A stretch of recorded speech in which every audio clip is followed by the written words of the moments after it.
we've been your job search besties and helped you in some way, there's a cool way you can support the show. Shout us a virtual coffee. We get a huge kick out of reading all of your success stories. Head to buymeacoffee.com/interviewboss and shout us a cuppa. If you keep us caffeinated, we can keep the content coming. I promise you, your resume is being looked at. I can't promise you every single time that it's being looked at, but if you're generally applying and you're not getting anywhere, your resume is being seen. Hey everyone, and welcome back to Interview Boss. My name is Emma. I'm a radio journalist who's teamed up with my sister to give you advice, inspiration and support when you're looking for a new job. Sarah is a HR and recruitment professional, and together we're excited to give you all the tips, tricks and behind the scenes knowledge to help you in your career. Hey Em, and welcome back everyone. It's time for our favourite part of the podcast, the Shoot Your Shot shout out. This is where we shout out you guys who have gone out there, you've shot your shot and you've come back to tell us all about it. This week we're shouting out Ari, who bought us 3 coffees. So generous. Thank you, Ari. She said, Emma and Sarah, I listened to a handful of your episodes during a multi-stage interview process that spanned 4 months. Last week, I received and accepted an offer for my dream job. I'm in a niche field in a mid-sized US city, so roles like this don't pop up often. To provide some context, I withdrew from my master's program in the final semester about 4 years ago. It was not on a sustainable path for my mental health or overall well-being. I worked in a bike shop for a couple of years before landing a role that became a career-building step for me. Now I'm going to start a new job that I would have deemed unattainable even a year ago. I'll be going from a coordinator level to a director position as well. Thanks for the advice and the laughs. Oh my goodness, 4 months. That's insane. I wonder how many stages there actually were to be spread over 4 months, or whether there was only just a few, but they were just long in between. Yeah, I love that you took time off and got in a better space. I love, working in a bike shop for a couple of years to just regroup, and then the career building step. That's the piece of advice we always get, is if you can't get the dream job right away, think about that next step that can help you be in a better position. And now you're a top dog director. How awesome. Love it. That is such a good story. Thank you so much for the coffees, Ari. Now, if you want results like that, you might need to check out the Interview Academy, where you can go through every single step of the interview prep process with tips, tricks, examples, scripts, all sorts of different helpful bits and pieces for you to learn every different skill that you need to nail your interview. Or if you've got the basics down pat and you want a more personalized approach, you can check out a one-on-one coaching session with me. I do sessions with people from all around the world. You can check out both and compare them. interviewboss.com.au/coaching. As always, if you loved one of our episodes or want to request an episode specifically on your conundrum or industry, follow us on Instagram, slide into our DMs, and we could dedicate a whole episode to you, which is what we're doing this week, thanks to Rachel, who wrote to us and said, I started listening to your podcast. Great content. I've been having trouble getting to the interview step. Any advice on getting seen? This is a big question. It is. And I think lots of our episodes might be relevant to this, but I thought it would be helpful to kind of put them all in one place and to have people reference, here's some stuff that you might be able to do if you're feeling like, I don't know what it is. How do I get myself seen? Yes, definitely. So you have a little bit of a problem with the word or the phrase getting seen. Yeah.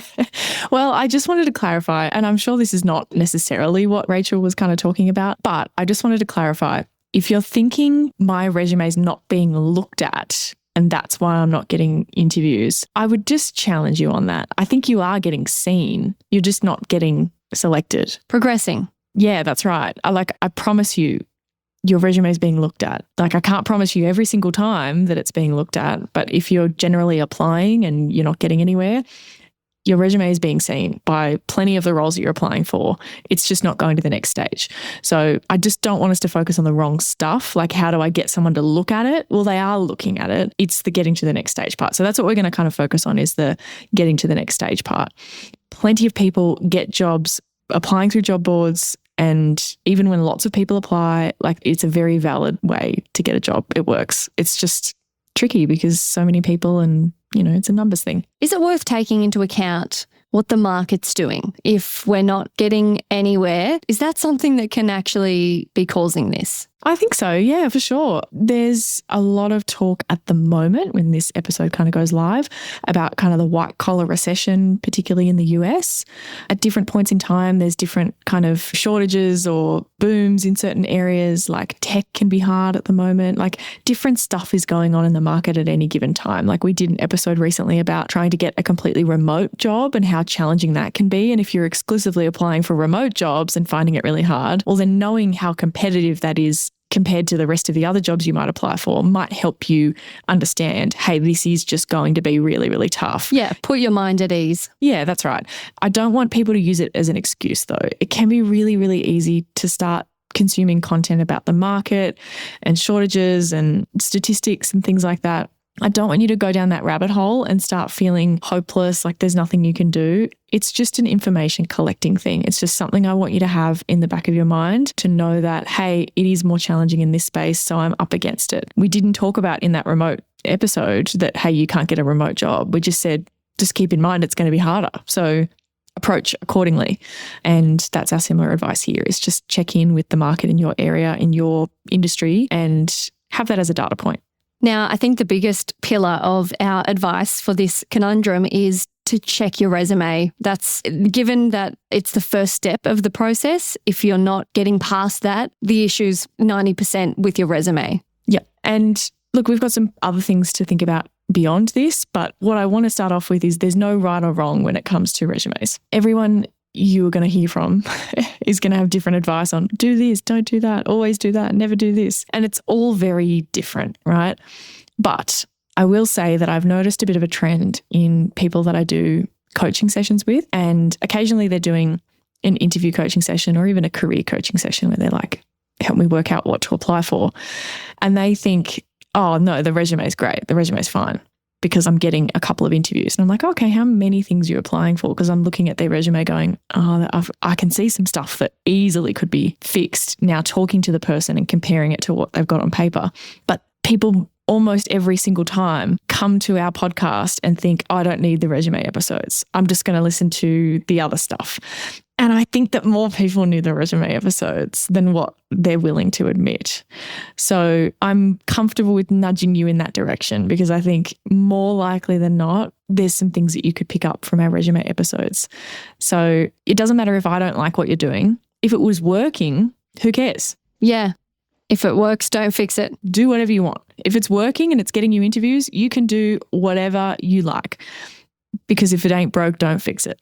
But if it's not working, then let's change some stuff. Let's try some things. Like listen to one of our episodes on resumes and just experiment. Just generally speaking, I know they can dive into our resume episodes and deep dive, but if it was a problem with someone's resume, what might the key things be? Is it too vague and they're not following the guess what, prove it, so what method? Like they're not conveying their experience enough? Is it that it's confusing layout? Yeah, the bullet points are almost always not up to scratch. Like on almost everyone's resume, to be honest, the bullet points are not up to scratch. They should be way better, because it's so easy to read a bullet point. You did the thing, you know what the context is behind it, and you're reading it going, yeah, responsible for a team. I've talked about how I've managed people before. You're like, right, but like how many people? What was it? Like there's nothing else to that bullet point. They're filling in the blanks with what they know, but it's not actually there on paper. And so if someone's reading it, they're going, I don't know that for sure. And they're like, oh yeah, that I do have that experience. See, it's hidden in here in this bullet point over here. Okay, well, we're having to use a lot of assumptions to think that that skill is buried in there. So I think bullet points for sure. The bullet points need to smack the person reading it in the face. Like, whoa, that is that is an achievement. And specific. Like I think even if you've forgotten about the kind of like the impact of what that thing was, just be more specific. If you said manage a team, even if you didn't talk about the impact of managing the team, right? You didn't talk about their engagement or their achievements or their own development or, you know, the guess what, prove it, so what, even if you skip the so what, at least do the prove it. Like managed a team of 5 At what level were they at? Like, were they 5 junior admin people or were they 5 senior people? Were they all in the one country? Are they in the same office? Are they remote? Are they be more specific? Are they across different functional areas? Be more specific, I think, if you take one thing from the bullet point stuff. And the second biggest thing I would say is it's hard to kind of tell people exactly what without looking at their actual document, but it's the overall picture that your resume is kind of painting. I think people miss this. They go, oh yeah, I'm applying for project management roles, but all their job titles have been operations, head of something. And they're like, there's heaps of project management stuff in there. And it's like, well, that's not the immediate vibe that I'm kind of getting by looking at all of this. You haven't even called yourself a project manager in like a profile section. Like, you could change some of your job titles. You could pull the bullet points up to the top of your project management stuff. You could call it out more explicitly. It's going to depend on each person and what they're kind of going for, but it's the overall picture that someone is going to take away. We want them to be able to look at your document and understand who you are and what you've done. It's not just like it's clear and it's easy to read and it's fun and whatever, or it sounds impressive. They need to understand what you actually were doing. They need to picture it. Yes. Are they going, I see why this person applied. This translates perfectly. Not confusion and like disjointed. Oh, they've had a lot of different roles. Yeah. What is that role? Where is that? How big is that role? It sounds senior, but it looks small. I'm not sure. Like, there needs to be clarity there so that they can then make the jump in their head of why you might fit this role. So yeah, resume step number 1, do a deep dive, pull it apart, get some more eyes to look over it. Interview Academy might be the perfect thing you're looking for. Interview Academy is a course Sarah has been working on after delivering hundreds of interview coaching sessions and getting incredible results. But unfortunately, I'm only one gal living in an Aussie time zone who works a day job, and all of that mean I can't help everyone one-on-one, which drove me crazy. So for over a year, Sarah's been working on turning all of those amazing lessons into an on-demand, step-by-step interview prep course. We hold your hand through the entire thing, and you can do it at home in your own time and get instant access right now. Check it out at interviewboss.com.au/interview-academy. The link is in the show notes. But there's also other reasons why you might not be progressing, and it very well could be your experience. Yeah. This is one of the main reasons why, well, first of all, I really hate writing my own resume, let alone other people's. So I don't offer that service for that reason, because I don't enjoy it. But this is kind of the secondary reason that I wouldn't want to offer a resume writing service myself, because I feel like there's only so much you can do with what you've already done. You can't resume your way out of not having the right experience. Like, there's no creative way to put on the paper the thing that you haven't done. And sometimes you might not be getting through because of the thing that you haven't done. It's hard because you sort of want to know if it's your experience that's holding you back so that you can go and upskill, but it's just a bit of a guessing game, isn't it? You've got to trial and error. Yeah, well, and that's why we go into our next point, which is coffee chats. I think this is way undervalued. We talk about this all the time. It's such a good go-to, because who's going to be able to tell you if you don't have the right experience more than someone in the industry that you're looking at? Yeah, that's so true. You hand over your resume that you applied with, get their thoughts. What am I missing here? Or just not even the resume, just talking about, hey, I have this background. I'm looking for a way into this kind of role. Like, tell me about how you got in. You know, what experience do you think is really necessary? Oh, well, they actually look for XYZ. And you're like, oh, I didn't realize that. I haven't got any of XYZ. When we did that episode recently on, does your job give you enough transferable skills? Maybe that's something that you should be looking at. Is there enough transferable skills in the job that you're currently doing? Maybe you need a bit of a change into something with more examples. And maybe that person can give you advice, and then it's something that you can easily run off and do. Like, okay, I'm going to pop off and do a short course. I'm going to look at doing a graduate certificate, and that could get you closer. Yeah. Although education's not always the answer. But yeah, totally. In certain circumstances, and they will have insider industry knowledge. Like, I can't be the expert on every single industry in every single country, and neither can most career coaches, recruiters, whoever you want to ask. Ask just the people that do the jobs that you want to do. I think it's such a good way to go about it. Yes. Now, also keep in mind, are you applying for enough roles? Is this a case of it's not getting picked up, I'm not progressing, but you're really sporadically applying? And in that sense, it is just a numbers game and you need to ramp up the applications because you will hear back from one of them.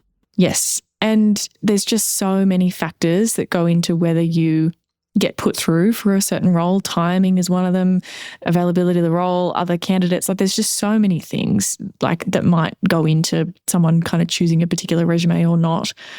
And if you're not in the race for enough roles, then you're just like decreasing your chances.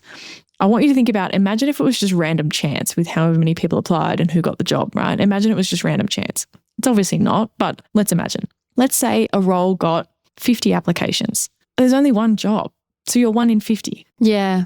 And then the next role, it's 1 in 50. And if you only got 3 roles and you go, oh, I didn't get one. You're like, well, you had 3 chances out of 100. Like, you know what I mean? Maths, go on. Yes. 3 chances out of 150.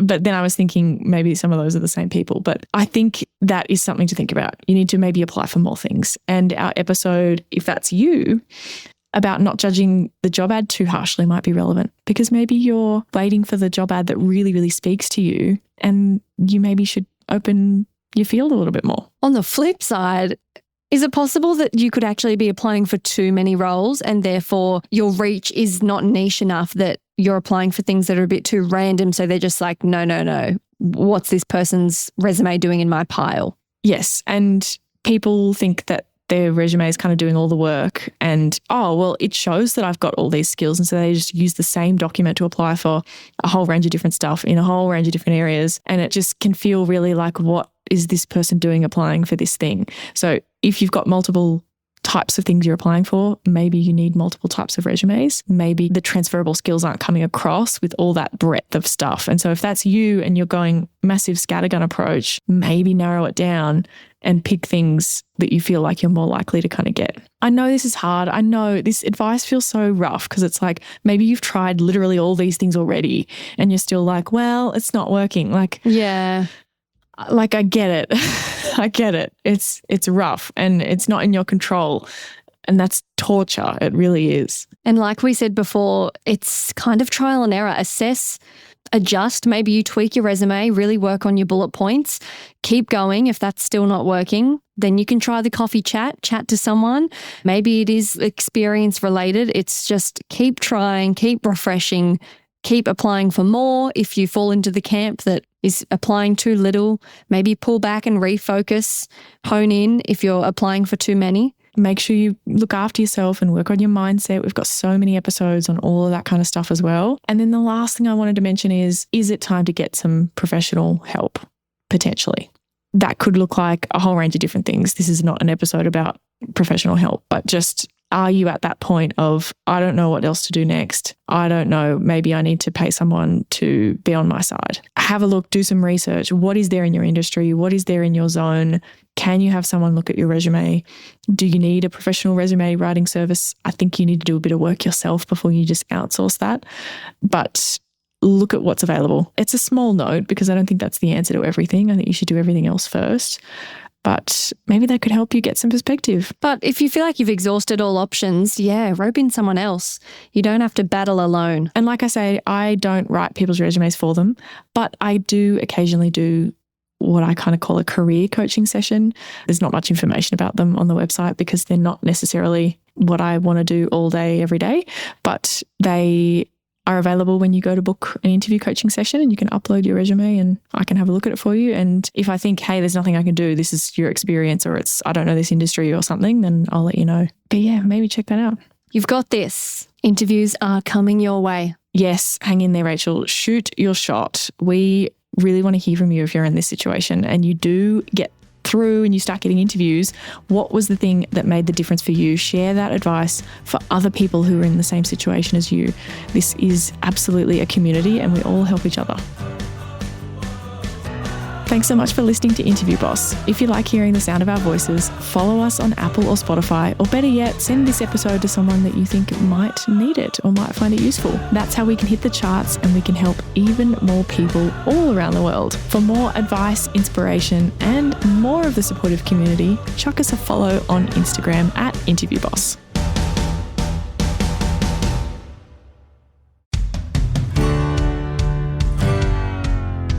Can you believe we started Interview Boss in 2021? Not really. It's insane. That's a lot of episodes and a lot of hours of talking. Oh my gosh, it is. And if you're scrolling through all of our episodes, you might scroll straight past something that you really, really needed. Yes, we're always getting messages from people asking us to do an episode on something, and I'm like, we already have. So we've put together playlists to help you find the episodes that are exactly what you need, suited to your situation. They're all categorized. If you're applying for jobs, we have episodes about resumes, cover letters, job ads. If you've been offered your dream job, we have episodes on resigning, exit interviews, and how to impress at your new company. And we even have a very special playlist that's very popular for if you have an interview coming up immediately and you need just our most recommended hard-hitting episodes between now and then. For all our last-minute listeners.